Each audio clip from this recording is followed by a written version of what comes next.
Pretty good.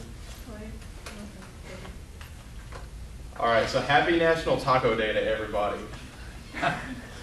Now, tell me out there, have any of y'all heard of a World's Fair or ever been to a World's Fair? Okay, if you have, I didn't think many people would have. So we've got a setting here. It's 1893 at the Chicago's World's Fair. And this is the place where like waffle cones have been invented. And it's a fair that takes place like 6 months annually, so it's a really long fair. And there's this guy out there, his name is Charles Dam, and he's about to unveil this creation that the world has never seen before. Now, I'm going to tell you what it is, if it's legal, and also where you can find this thing. Now, I'm talking about smash pennies. Now, other names for this could be like smash coins or elongated coins or even pressed coins also. Now, there's a way of how this is made. They have these machines that you put 2 quarters and a penny in, and your penny slides down into this machine, and it gets stuck between these 2 steel rollers. And when your penny goes through it, it leaves a design on it, because usually one of the rollers has a design on it.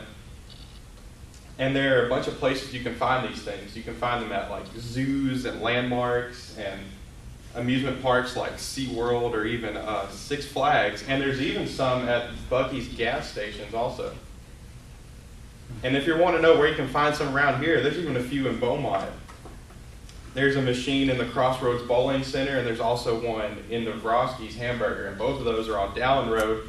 So if you're wanting to start a collection, I mean, you can get up right now and go down Dallin Road and go get you some. There's also one at Gator Country too. It's a little further away, but hey, there's 3 kind of around here. Now there's other places in the world like Walt Disney World. I know a bunch of people have probably been over there. And they have literally hundreds of these machines there after every ride and every hotel. Now when I went there, I got like 300 of these smash pennies there. And that was nowhere near the total amount of what they actually had. And so you might be wondering, well, where do you put all these smashed pennies that you get? Well, they make these little trifold books, and they each hold 36 pennies apiece, and your pennies go behind a little sleeve that protects it from getting tarnished. Now, I've got 38 of these passports and over 1,000 different designs of the smashed pennies, which is a lot.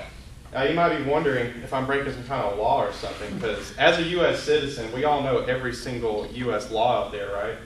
So, I'm sure y'all are familiar with U.S. Code Title 18, Chapter 17, Section 331, right? Okay, so those of you who don't know what that is, it basically prohibits mutilation of United States coinage. And in English, that basically means you can't really deface or purposely mess up any coins that the United States makes.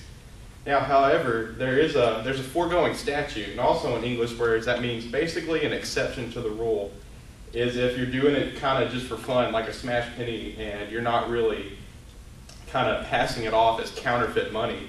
It's perfectly legal, and they just looked that law right over. Now, today, it's been a big hobby.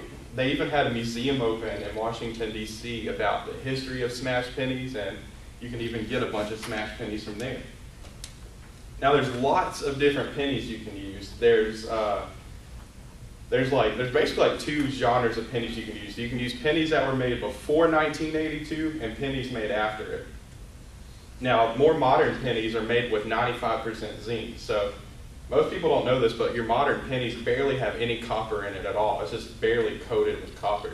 So when these pennies get smashed, it leaves like a bluish color on your penny. And what you want to do is you want to use like older than 1982 pennies so it doesn't leave that bluish color.